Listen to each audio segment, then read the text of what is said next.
E vamos lá, continuando, parte 3 do debate, Jones Manuel versus um comunista versus 20 petista. O PT não tem um projeto soberano de ciência e tecnologia para o Brasil. Esta afirmação parte do pressuposto, mais uma vez, evitando possíveis caricaturas. Ninguém está negando o crescimento de universidades federais no Brasil, a ampliação do número de alunos, o maior número de concurso público para professores e professoras, especialmente no segundo governo Lula e no primeiro governo Dilma, mas um projeto de soberania tecnológica parte do pressuposto de criar um sistema nacional de inovação que combata a dependência tecnológica do Brasil, que faça com que o Brasil deixe de ser um país que, nos setores tecnológicos de ponta, basicamente seja um importador. Exemplo concreto disso, neste momento... É muito difícil fazer react assim, do Jones, né? Porque já explica tudo ali, né? Antes dos caras sentar no negócio, ele já passa ali 3 minutos explicando já tudo da fala dele. Então, assim, a pessoa já vai falar, cara, tu acordar como, né? Eu fazer react do negócio desse, que falar. Você tem que ver, falar, cara, é verdade, né? Não corro ali pra sentar nunca que eu num debate desse. Há uma disputa nacional em torno das terras raras, que são fundamentais na quarta revolução industrial. O governo Lula, ao invés de usar o Centro de Tecnologia Mineral, que é uma empresa pública, para formular a Estratégia Nacional de Terras Raras, ele abriu um edital em parceria com o Banco Interamericano de Desenvolvimento e a União Europeia para formular por uma empresa privada a Estratégia Nacional de Terras Raras no Brasil. Esse é um exemplo da falta de projeto soberano que os governos petistas têm para a ciência e tecnologia. Sidão, tu vai deixar eu falar dessa vez agora, né? Não, Vamos, 1 minuto de cada. Fechou? Tá bom, fechou. Fechou. Eu posso começar? Vai, 1 minuto seu, 1 minuto meu. Ok. 1 minuto de cada. Vamos lá. Jones, eu queria que você me respondesse quantas empresas estatais o Lula montou depois de 2003 até hoje, tá? Você sabe qual é esse número? Quantas? Não, 1 minuto, eu vou responder. 46, tá? Então quer dizer que tem nada a ver com aquele projeto neoliberal. Estimativas apontam que entre 2003 e 2016 foram 43 estatais. Não foram encontrados dados certos referente à quantidade de novas estatais criadas desde 2023. Período do terceiro mandato do presidente. De privatizações. Tá? E dentro dessas empresas, sobre o assunto que você colocou, talvez você não tenha conhecimento, que é o projeto Sirius. Você conhece o projeto Sirius? Lá em Campinas. Ok. E qual que é a importância dele para nós hoje? Ele é um acelerador de partículas que tem a capacidade de ser o maior microscópio do mundo. Só tem 2 países fora do Brasil que tem, que é a França e a Suíça. Então, junto com ele, com a... O projeto Sirius é uma fonte de luz sincrotron. E? Sincrotron. Nossa senhora. A dicção para falar uns negócios desse é absurdo. Uma geração construída pelo Laboratório Nacional de Luz, sim. Esse negócio aí. O CNPEM Campinas. Ele utiliza o acelerador de partículas para gerar radiação extremamente intensa, usada em pesquisa avançada de materiais, biologia, química, saúde e energia. Sirius não é o maior microscópio do mundo. O maior microscópio do mundo também parece um negócio que é assim, bem, no sentido literal, mas é frequentemente descrito assim porque funciona como um microscópio coletivo de altíssima resolução. Hemobras, Maior você conhece a Hemobras? Tá, ok. A Hemobras, para quem não sabe, é uma empresa que trabalha para a gente tirar a dependência de produtos químicos, que é a parte de hemodiálise, plasma, essas coisas todas, né? E nós temos a Ceitec. Você conhece a Ceitec? É uma empresa voltada para onde? Microchips, que o nosso querido Bolsonaro quis acabar. Então, isso tudo é um projeto que talvez você não contou. Não, agora é minha vez. 1 minuto, Ok. 1 minuto. Vamos lá. Por parte. Meu querido camarada Sidão, a Ceitec, por exemplo, foi uma medida muito importante do governo Lula II, que o Bolsonaro queria privatizar e o Lula não privatizou. Ponto positivo. Viu aí, gente, que votou no Bolsonaro? Ponto positivo para o governo Lula. Porém, contudo, todavia, a Ceitec é uma estatal. Quem botou no Bolsonaro tá nem aí pra nada, meu irmão. Querendo saber de porra de privatização. Nem sabe o que. Eu nem sabia que era Ceitec. Imagina quem votou no Bolsonaro, meu irmão. Não, privatiza. O que essa empresa faz? Chip? Não precisa de mais chip da TIM, não. Privatiza. dependente, que depende do orçamento da União e ela vive sem dinheiro e não tem recursos para desenvolver suas capacidades tecnológicas. Só um momento, um minuto. Isso por um lado. Por outro lado, o acelerador de partículas, o Sirius, é muito importante. Só que existe um conceito chamado ilhas de modernização. O Brasil é um país dependente tecnologicamente, que não tem um sistema nacional de inovação, mas tem ilhas de modernização. Tem uma Embraer, tem o Sirius, tem uma Petrobras e tal. Qual é a questão central? É a Tem que olhar também, tá, tem a Vibras também, tá? Empresa aí de pixel aí, né? Aumento aí. Olha pra esse negócio, né? Eu acho que o Brasil nunca vai entrar numa guerra, né? Nunca vai precisar se defender de nada. Largada, as traças do negócio, né? ausência de um projeto nacional de ciência e tecnologia. Agora, um minuto seu. Tá, ok. Quando você diz esse projeto, você tem que lembrar que em 2003, quando ele entrou, ele teve que arrumar uma casa toda bagunçada, que não tinha esse projeto. Então, se você olhar de lá para cá, todo esse projeto que foi feito, ele foi construído até um projeto Dilma. Então, quer dizer, houve um projeto, sim, na ciência, tá? A partir do momento que ele pega bolsas para estudo, para mandar alunos para fora, para pegar a nível de conhecimento externo, você está investindo automaticamente, pesadamente, no ensino de qualidade. Então, se você está falando para mim, afirmando que não existe um projeto para ter nossas patentes e não depender de royalty americano ou inglês, você está falando uma mentira, porque sim, existe o projeto submarino nuclear, que você não citou, que está aí, está funcionando, e graças a Deus está indo bem. O projeto Angra voltou, então, quer dizer, foi parado, não foi parado por ele, foi o Sérgio Moro, aquele lixo, que a gente sabe que ele fez, parou um projeto que era maravilhoso, você entendeu? E ficou ali sucateado e pagando aí uma locação de equipamentos, assim. O projeto Angra reúne as usinas nucleares Angra 1 e 2 em operação e Angra 3, planejado para ampliar a geração de energia no país. Angra 3 teve obras iniciadas nos anos 80, até agora não terminou essa bosta. Mas enfrentou longas paralisações, atrasos e aumento dos custos. O projeto, fortemente impactado pela Operação Lava Jato, que investigou contratos de dirigente da eletronuclear. Nesse contexto, Sérgio Moro, como juiz, conduziu processos que resultaram em prisões, suspensões de contratos, contribuindo para a interrupção. Sérgio Moro, basicamente, ele fudeu com o país inteiro. Falando assim, a grosso modo, ele fudeu com a porra toda. Ele acabou com toda a indústria de engenharia pesada do Brasil. Ele acabou com tudo. E não prendeu ninguém, tá? Não prendeu ninguém dos que estavam envolvidos na corrupção. Não prendeu ninguém, só destruiu as empresas. Então, sei lá quantos. Muito emprego que foi perdido. Gente que recebia, que trabalhava nessa indústria de construção, perderam o emprego do dia para a noite. Os donos mesmo da empresa nunca perderam nenhum centavo, né, nesse negócio. Minuto meu. Ok. Sidão, vamos lá.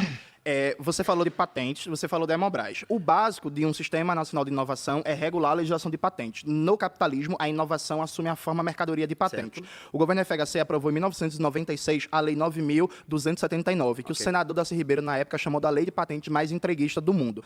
Antes dessa lei ser aprovada, a distribuição entre registro de patentes entre residentes e não residentes era 70 a 30. 70% das patentes registradas por capital estrangeiro, 30% por empresas ou pessoas jurídicas ou universidades nacionais. Hoje, essa proporção é, em média, 80% de não residentes, capital estrangeiro, e só 20% de residentes. Você citou a questão da saúde. A lei, né, da propriedade industrial foi aprovada no governo de FHC para adequar o Brasil ao acordo TRIPS, ampliando a proteção a patentes e marcas, permitindo patentes em setores antes restritos, como farmacêutico. Segundo dados do INPI, do INPE, né, a maior parte das patentes registradas no país pertence a titulares estrangeiros, seja 85% dos registros são de externo, enquanto 15% a 25% são de titulares nacionais, variando conforme o ano e a área tecnológica. Hoje, o déficit comercial da saúde é de 20 bilhões de dólares. Hoje, o Brasil só produz, em média, 10% dos IFAs, ingrediente farmacêutico ativo, que consome e já chegou a produzir 50%. Agora é um minuto teu. Tá ok. Eu até acho que esse número é muito bonito, você está falando, você também com os dados que a gente não consegue, às vezes, acompanhar. É tudo verdade. Ok, não, tudo verdade, pode até ser verdade. Mas se você olhar o projeto em si, tá ali. Todos os dados citados por João Manuel são corretos. Para mais informações, escaneie o QR Code. E o projeto é implantado. A gente colocou um projeto que funcionou, Foda. um projeto Dava, inicial. né? A Dilma continuou. Né, Gessé? Bolsonaro, junto com o tema, queria destruir. E a gente vem recuperando. Você tem que dar tempo, Jones, para as coisas acontecerem. Você acha que o governo trabalha só ele. Ele tem praticamente um Congresso que trabalha fora. Hoje, basicamente, o Brasil está sendo governado por uma direita que está destruindo todo o projeto que a gente tem. Não é só o Lula não ter dinheiro. Não. Qual projeto, pô? Isso que eu tô... É porque como eu não sou PT, pagar pedaço. Qual o projeto, porra? Qual que é o projeto do desenvolvimento do país? Cacete, a porra lá da 6x1, irmão. Tá travada lá no negócio, não consegue resolver isso. Que projeto de desenvolvimento vai fazer? O governo Lula é neoliberal, a gente tem que aceitar isso, velho. É o neoliberal que abraça o pobre, sabe? Gosta um pouquinho do pobre, é isso. Nada mais além. Nada mais além. Não tem projeto, cara. Não tem projeto. E nunca vai ter. Porque o negócio, assim, projeto demanda tempo. Não é 4 anos. 50 às vezes. Entendeu? Não é. O negócio nunca é a curto prazo. É a longo prazo. Médio e longo prazo. 4 anos não vai resolver nada. E aí, outro que entrar lá, se outro entrar no ano que vem, vai fazer outra coisa. Vai é a mesma coisa. Que não deu tempo. A gente vai ficar nisso. A gente quer resultado imediato. Resultado imediato não ajuda em nada. A intenção. Mas existe um Congresso que não trabalha, cara. E a gente precisa ter o quê? Uma força como você, outra. A gente não pode destruir, dar chance. O que às vezes eu percebo, João, é que você está dando fôlego, dando armas para a direita voltar, cara. A gente não pode bater nisso. A gente tem argumentos que a gente continue nosso projeto de esquerda. E é isso que você tem que defender com a gente. Um minuto, vamos lá, Sidão. Eu, se for eleito deputado e estiver no Congresso Nacional, uma das minhas prioridades vai ser derrubar a lei de patentes do governo FHC, que está vigente desde 1996. Ótimo. É o 5º governo petista, não foi enfrentado. A partir do momento que a gente muda a legislação de patente, a gente pode e deve pegar os setores da economia brasileira, que a gente já tem alguma densidade tecnológica, e fazer eles de ponta para criar um sistema nacional de inovação. Vamos dar o exemplo da saúde, como eu já te falei. Eu já te dei um exemplo. A gente já chegou a produzir 50% dos IFAs, ingrediente farmacêutico ativo, que consome. Hoje em dia, a gente só produz 10%. Só um momento, o minuto é meu. No Ministério da Saúde, 55% de todas as compras do SUS são de capital estrangeiro. A política do complexo econômico e industrial da saúde não avança no Brasil por falta de financiamento, por causa do novo teto de gastos, por uma legislação de patentes atrasada e por falta de uma coordenação estratégica entre Estado, universidade e órgãos públicos. Sidão, o Centro Brasileiro de Pesquisas Físicas, que é uma instituição que existe há 80 anos, está ameaçado de fechar porque não tem dinheiro para pagar a conta de luz, a conta de água, papel, e o governo federal olha para isso e finge que não vê. Como é que a gente vai desenvolver um sistema... Não, eu invejo quem tem a dicção tão boa assim, consegue ter esse pensamento, colocar em palavras tão rápidas assim, velho. Eu não consigo. Eu já tinha falado 3 palavras ali, já passou. Eu não consigo fazer. Jones já botou todo o raciocínio dele ali, ele tá soltando todas as palavras, sem dar gaguejada, sem pular uma letra uma sílaba ali do negócio. Eu invejo muito quem consegue fazer isso. Porque às vezes eu penso muita coisa, mas eu não consigo verbalizar isso. Aí eu vou me atrapalhar, até aqui falando aqui, eu já comi umas palavras e tal. Né? E eu já nem lembro o que ele tava falando. Nacional de Ciência e Inovação, se a gente deixa órgãos tão importantes como o Centro Brasileiro de Pesquisas Físicas não tem dinheiro para pagar conta de luz e conta de água, pelo amor de Jesus Cristo, não. Parou. A gente vai conseguir. É porque eles deram a 10ª quando tu tava falando. Ok. Mas é ótimo. Ei, tu é químico, né? Sou. Grande debate. Eu adorei. Valeu demais. Foda pra caralho.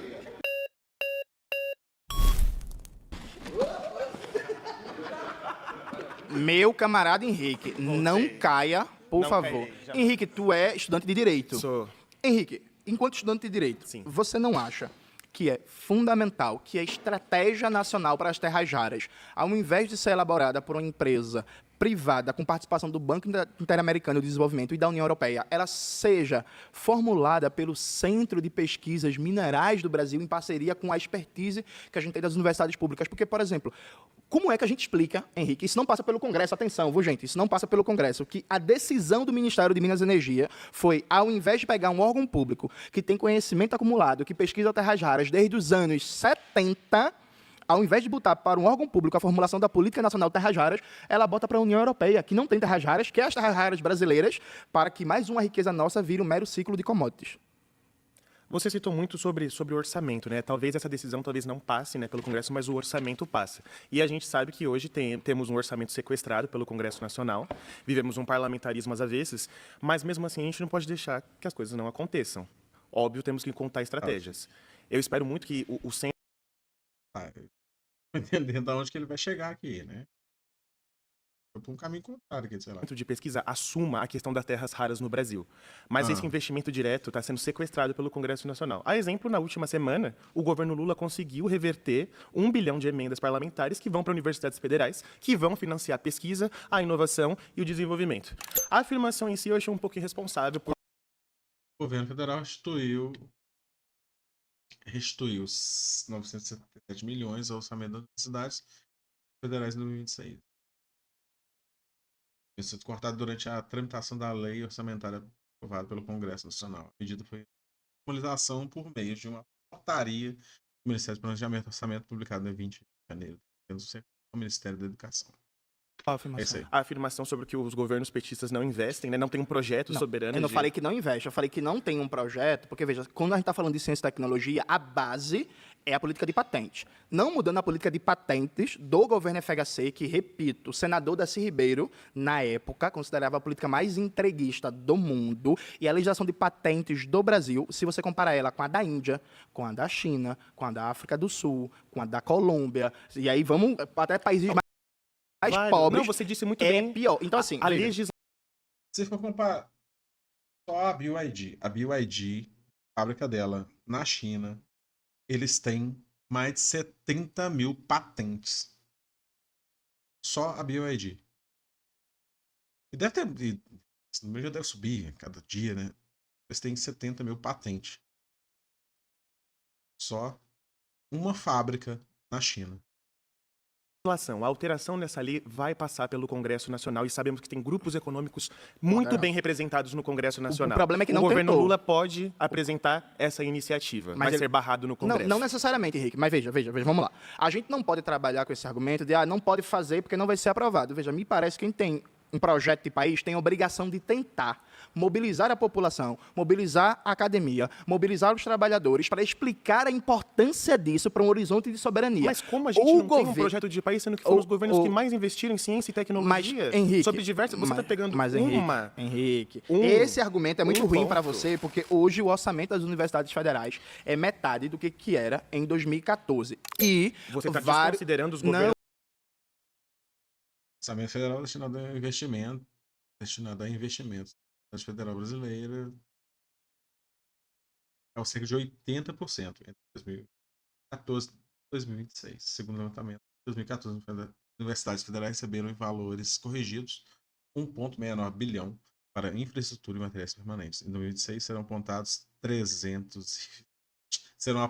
332 bilhões.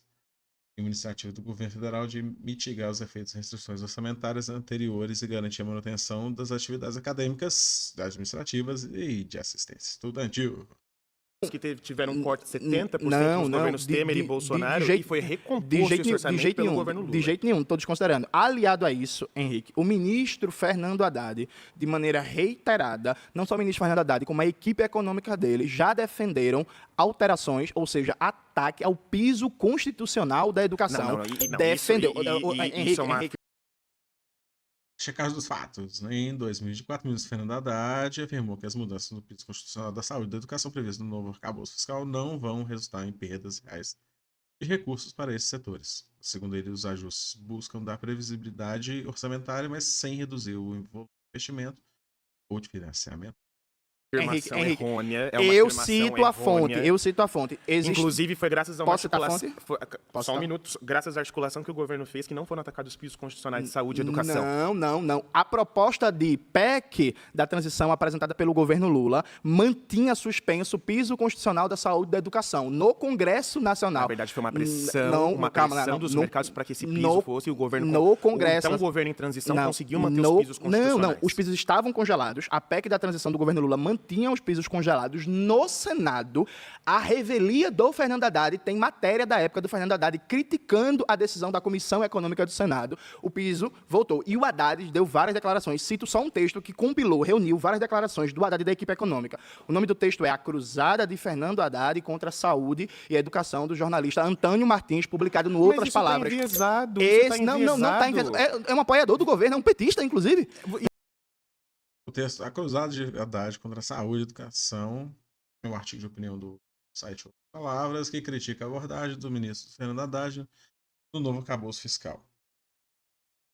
O autor argumenta que os dispositivos fiscais defendidos por Haddad estariam pressionando reduções de investimentos obrigatórios para a saúde e educação e criando dificuldades orçamentárias, podendo até alterar os pisos constitucionais dessas áreas. Isso está completamente enviesado. O ministro Henrique, agiu para que se Henrique, mantesse não, os Henrique, pisos Henrique, e ainda conseguimos Henrique, orçamento para o piso da enfermagem, cabe citar aqui. Henrique, o governo Lula, a partir do ministro Fernando Haddad, deu várias declarações no sentido de alterar o piso e ano passado, Meu Deus, tô chegando na metade aliás, do ano passado, não, debate, desculpa, em mas- 2024, tanto a ministra Nise da Silveira, tanto o ministro Camilo Santana deram... Nízia Trindade. É isso, Nízia da Silveira, né? Desculpa. Silveira é psiquiatra. Nízia Trindade, obrigado. Tanto o ministro Camilo Santana deram declarações públicas, é público, contra a alteração no piso constitucional da saúde e da educação que vinha sendo defendido pela equipe econômica. Se qualquer pessoa for agora no Google e digitar lá, Camilo Em 2024, então, o ministro da Saúde, Nízia Trindade, e o ministro da Educação, Camilo Santana, se reuniram da área econômica do governo, prevê desvincular os gastos da saúde e educação com pisos constitucionais de 15% e 18% então, respectivamente. Eles argumentam que a vinculação é importante para manter o orçamento dessas áreas, garantindo que a proposta poderia reduzir investimentos essenciais. Santana critica a proposta de modificar o piso constitucional da saúde e da educação. Vai ver lá a declaração do ministro para a própria equipe econômica do governo. Partiu da equipe econômica, mas conseguiu essa aprovação? O governo Não foi? conseguiu, dentre outras Então você- coisas, porque teve muita luta e resistência. Eu fui uma das dentro do próprio pessoas. governo. Eu fui uma das Sabe o que eu tô pensando aqui? Essa da manhã passar no mercado. Quiabo. Uma carne moída com quiabo.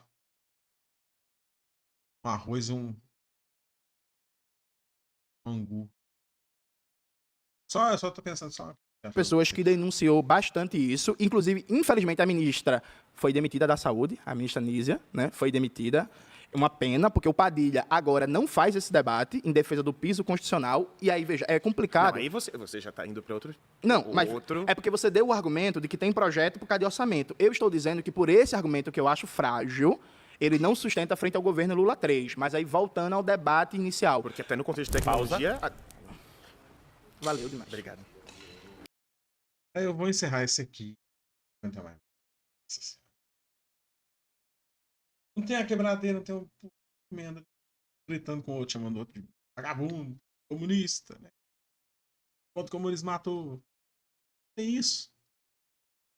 A gente volta aí. Depois eu vou terminar isso aqui depois. Esse aqui demorou um pouco mais. Próximo aí a gente vai. Mas eu queria ter um. Quanto que o comunismo matou? O comunismo matou 6 milhões. E a China? Vai pra Cuba? Não tem isso, né? Porque são todo mundo na esquerda. Fala, vai pra Cuba, vamos junto. Certo. Próximo aí.